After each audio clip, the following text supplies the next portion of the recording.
Hello students, welcome back. आज का हमारा टॉपिक है discussion on certified copy of order. मैंने आपको बोला था स्टूडेंट्स कि मैं आपको ऑर्डर की कॉपी भी दिखाऊंगी, तो ये मेरा प्रॉमिस फुलफिल कर दिया मैंने। आज मैं आपको ऑर्डर की कॉपी दिखाऊंगी। अब इससे आपको और अच्छे से क्लियर हो जाएगा कि ऑर्डर की लैंग्वेज क्या होती है। ठीक है, चलिए स्टार्ट करते हैं। तो सबसे पहले कोर्ट का नाम आया है बीच में, न्यायालय अपर जिला एवं सेशन न्यायाधीश कर्मफोर्ट जयपुर महानगर प्रथम। ठीक है, फिर उसके बाद केस नंबर, सीएमसी नंबर और बीच में केस टाइटल, और फिर डायरेक्ट दिनांक लिख के स्टार्ट कर दिया है। स्टूडेंट्स, ये भी पैटर्न आजकल अब यही पैटर्न फॉलो अप होता है। ये जो पहली लाइन है, वकुलाए फरीकेन उपस्थित, बहस दरखास्त बाबत लौटाने प्रकरण वापस सुनाई गई। अधिवक्ता प्रार्थी ने अपने प्रार्थना पत्र में वर्णित तथ्यों को दोहराते हुए तर्क प्रस्तुत किया है। इसका मतलब ये है कि both the parties are present in the court. बहस जो है, आर्ग्यूमेंट जो है, इस बात की है कि रिक्वेस्ट की जाए कि ये जो प्रकरण यानी जो केस है उसे लौटाया जाने के लिए सुना जा रहा है। ठीक है, अधिवक्ता प्रार्थी यानी प्लेंटिफ के काउंसिल जो है, उन्होंने अपने प्रार्थना पत्र में ये वर्णित तथ्यों यानी डिस्क्रिप्टेड फैक्ट्स को दोहराते हुए ये तर्क प्रस्तुत किया है, यानी ये फैक्ट प्रस्तुत किया है। आगे देखते हैं। ठीक है, कि प्रार्थी के द्वारा मौजूदा प्रार्थना पत्र धारा 9 मध्यस्थ एवं सुलह अधिनियम के तहत माननीय न्यायालय के समक्ष इस मुगलत में कोविड महामारी के चलते पेश कर दिया था, जो कि न्यायालय हाजा ने भी इसके दर्ज करने के आदेश दे दिए गए थे। तद उपरांत वाणिज्यिक न्यायालय खुल गए हैं और ये प्रकरण वाणिज्यिक न्यायालय के क्षेत्राधिकारी का था, इसलिए प्रार्थी द्वारा वाणिज्यिक न्यायालय में इस बाबत प्रार्थना पत्र भी पेश कर दिया गया है। चूंकि इस न्यायालय को इसकी सुनवाई की अधिकारिता नहीं है, इसलिए प्रार्थी इसे वापस लेना चाहता है। इसका मतलब ये है स्टूडेंट्स, यानी यहाँ पे जो प्रार्थी यानी प्लेंटिफ के काउंसिल है, उन्होंने ये तक फैक्ट ये प्रस्तुत किया था कोर्ट के सामने कि ये जो एप्लीकेशन जो है court section 9 arbitration and conciliation act के तहत इस कोर्ट में पेश की गई थी, और ये ड्यूरिंग कोविड टाइम में पेश की थी।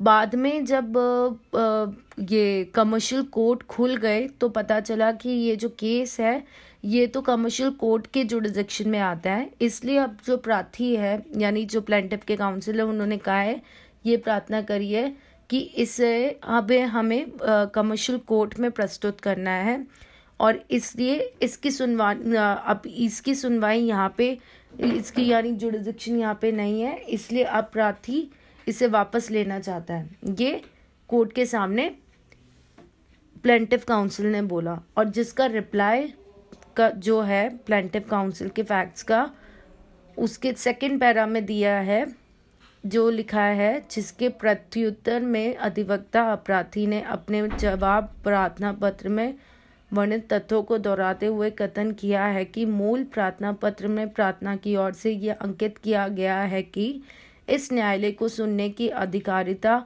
है, तथा ये भी अंकन है कि यहाँ पे अल्टीमेटली जो डिफेंडेंट काउंसिल है उसने ये रिप्लाई किया, जो वर्णित तथ्य हैं यानी जो फैक्ट्स है अबव फैक्ट्स, उसके लिए ये बोला कि ये जो मूल प्रार्थना पत्र यानी जो मेन एप्लीकेशन जो दी थी प्रार्थी की, उससे ये क्लियर होता है कि ये जो कोर्ट है उसको सुनने का अधिकार है, और ये भी अंकन है। अब आगे देखते हैं क्या अंकन है।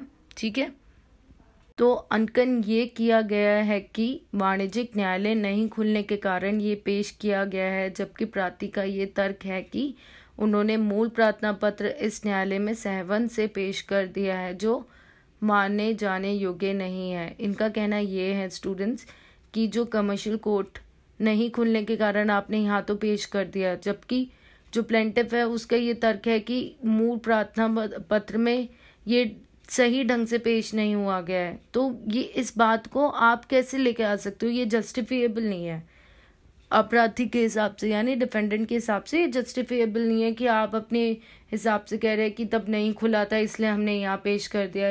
ये चीज़ का उसने बोला। फिर आगे देखते क्या बोला है कि प्रार्थी के द्वारा वाणिज्यिक न्यायालय के समक्ष नए सिरे से मामला पेश कर दिए जाने पर प्रार्थना पत्र विड्रॉ करने की अनुमति नहीं दी जा सकती तथा प्रार्थी ये मानता है कि इस न्यायालय को सुनवाई करने के क्षेत्राधिकार नहीं है, तो आदेश 7 नियम 10 CPC के तहत इस प्रकरण को स्वयं अंतरित करवाना चाहिए तथा प्रार्थी इस तो उसने ये उनकी जो प्रार्थी की बात थी उसको आगे ये बोला कि यहाँ पे प्लेंटिफ काउंसिल ने ये बोला था ना कि ये कमर्शियल कोर्ट के समक्ष नए सिरे से मामला पेश कर देना था, तो यहाँ पे अब विड्रॉ की अनुमति नहीं दी जा सकती।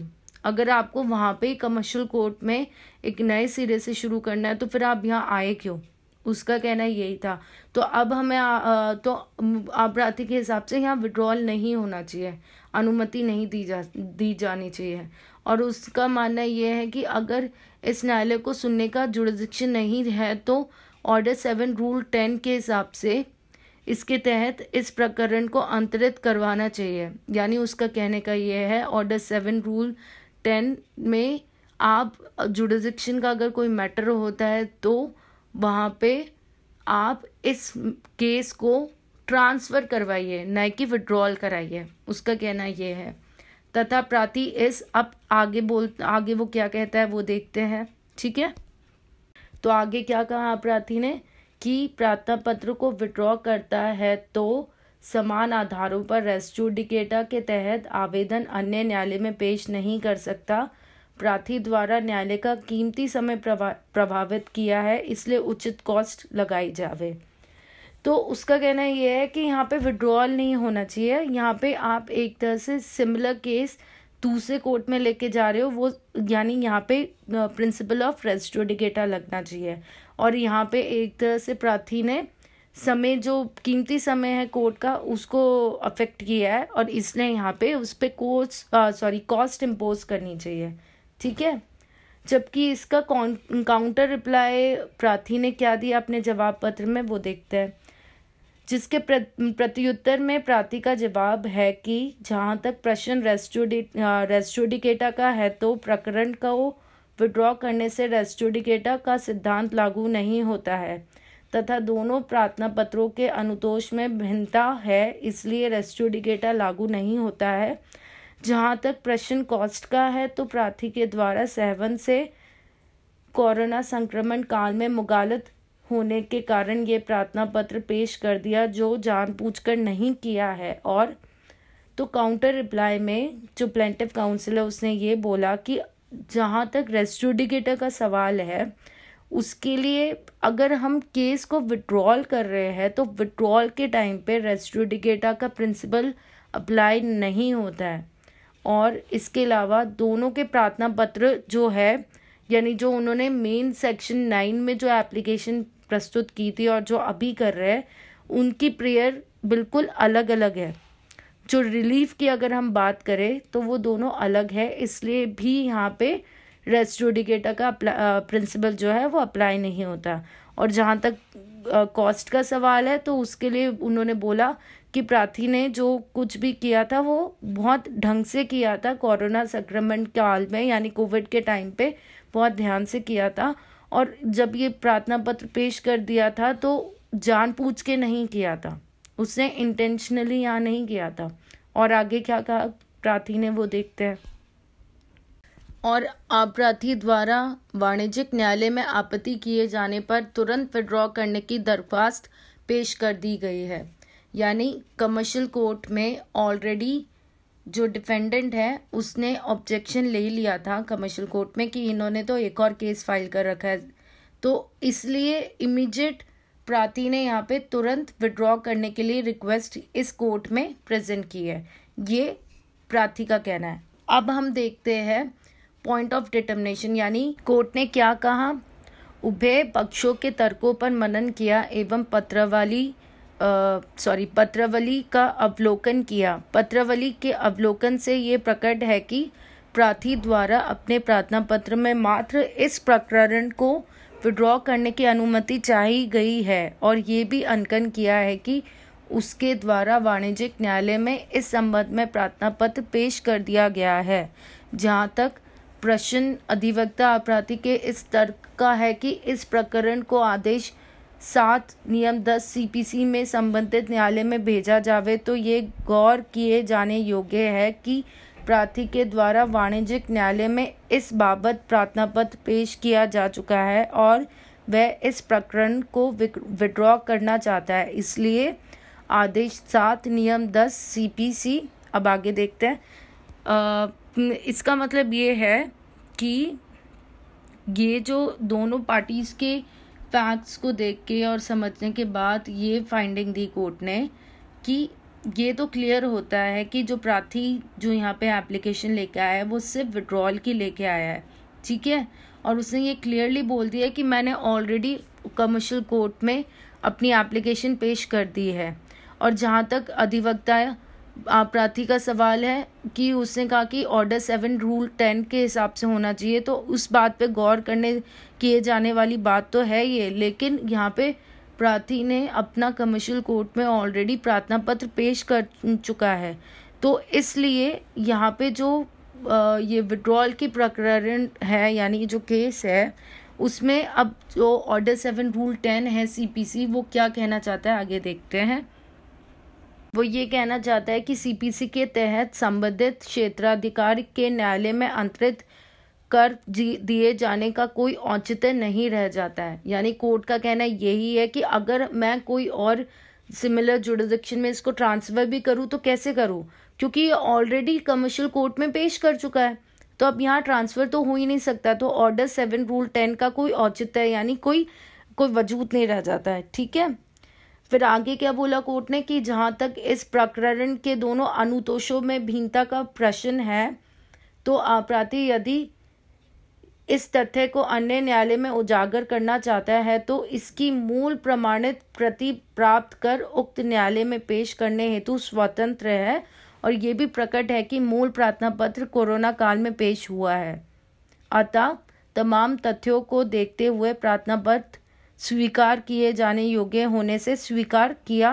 आगे देखते हैं। वैसे तो खैर इसी में ही बता दिया है, इसमें ये बोला है कि ये जो दोनों केसेस हैं इन दोनों के रिलीफ अलग अलग का प्रश्न आता है। जहाँ तो यहाँ पे जो डिफेंडेंट काउंसिल है वो चाहे तो इस पर्टिकुलर फैक्ट को किसी भी कोर्ट में रेस कर सकता है और ये इस कोर्ट की सर्टिफाइड कॉपी उस कोर्ट में पेश करने के लिए स्वतंत्र है। और ये भी क्लियर करा कोर्ट ने कि ये जो एप्लीकेशन जो मूव हुई थी ये कोविड में ही हुई थी, अतः लास्ट 2 लाइंस में कोर्ट ने ये फाइंडिंग दी कि इस एप्लीकेशन को स्वीकार किया जाता है, ठीक है। और आगे क्या बोला है वो देखते हैं। ये बोला है कि जाकर विड्रॉ किए जाने की अनुमति प्रदान की जाती है, मूल प्रार्थना पत्र जरिए विड्रॉल खारिज किया जाता है, आदेश सुनाया गया, पत्रावली फैसल शुमार होकर दाखिल दफ्तर हो। सो स्टूडेंट्स आपने देखा ये जो ऑर्डर है वो कैसे लिखा है, इसका पैटर्न काफ़ी अलग है, बट अल्टीमेटली बात वही है, ऑर्डर में पूरी स्टेज को समझाना ज़रूरी होता है। और ये विदाउट मैरिट्स और विद मैरिट्स हो सकता है, पॉइंट ऑफ लॉ पे हो सकता है, और यहाँ पे वो दोनों चीज़ इंक्लूड हुई है ना। तो यहाँ पे कोर्ट ने अल्टीमेटली क्या किया, विड्रॉल को एडमिट किया। सो फाइनली मेरी तरफ से स्टूडेंट्स ये लेक्चर्स अब कंप्लीट हुए। स्टूडेंट्स आप बस अब मेरी तरफ से एक छोटी सी टिप रखिए दिमाग में कि जब भी जजमेंट राइटिंग लिखें उसे आप और इम्प्रूव करने की कोशिश करें। यानी एक ही पर्टिकुलर सब्जेक्ट मैटर पे आप चाहे तो 3 से 4 जजमेंट अलग अलग तरीके से लिख सकते हैं। ये प्रैक्टिस आप करेंगे तो उससे आपको बहुत ईजिली जब आप पेपर देंगे तो बहुत ईजिली आप जजमेंट राइटिंग लिखने में कॉम्पिटेंट हो पाएंगे और आपको प्रॉब्लम बिल्कुल भी नहीं आएगी। आप अपने हिसाब से सब्जेक्ट मैटर्स खुद डिसाइड कर सकते हैं। सबसे अच्छी चीज़ है कि आप सीपीसी के ऑर्डर्स के हिसाब से ये देख लीजिए, ऑर्डर 43, और जैसे मैंने आपको बताया ये है कि ऑर्डर्स कहाँ पे दे रखे हैं और किस किस मैटर्स में होते हैं, तो उसके हिसाब से आप देख लीजिए कि इसमें हमें ऑर्डर तो लिखना है। रही बात जजमेंट की, तो जजमेंट के भी आप सब्जेक्ट मैटर खुद से डिसाइड कर सकते हैं कि मुझे इस पर्टिकुलर सब्जेक्ट मैटर पे जजमेंट लिखना है। ये आपके लिए बहुत हेल्पफुल टिप है। और मैं आपके लिए एक और हेल्पफुल लेक्चर प्रोवाइड करूँगी नेक्स्ट मतलब यानी फाइनल जो होगा, उसमें मैं आपको 5 क्वेश्चंस दूंगी प्रैक्टिस पेपर के लिए, ताकि आप उस 5 क्वेश्चन को अलग अलग तरीके से लिखें। मैं ये नहीं कहती कि सिर्फ एक क्वेश्चन को सिर्फ एक ही मॉडल आंसर में लिखना चाहिए। मेरा मानना ये है कि आप एक ही क्वेश्चन को अलग अलग तरीके से अटेम्प्ट करने की कोशिश करेंगे तो आपका जो एक्सपोजर है राइटिंग का वो भी खुलेगा। ठीक है, तो मैं आपको लास्टली जो नेक्स्ट लेक्चर होगा उसमें मैं आपको प्रैक्टिस पेपर्स दूंगी। आप प्लीज़ उसे प्रैक्टिस करें और अपनी जजमेंट राइटिंग जो है सिविल की वो काफ़ी स्ट्रॉन्ग करें, क्योंकि सिविल का जो पेपर है वो आपको जजमेंट राइटिंग में काफ़ी अच्छे मार्क्स दिला सकता है। मैंने आपको पहले भी बताया था, जो जजमेंट राइटिंग है it's just like a mathematics. Once you know the format, once you know the formulas, you can write it down, that's it. It's just that how effectively you write, ये सबसे important चीज़ होती है। ठीक है, तो students आज के लिए इतना ही। आप अपना ध्यान रखिए and thank you for your valuable time.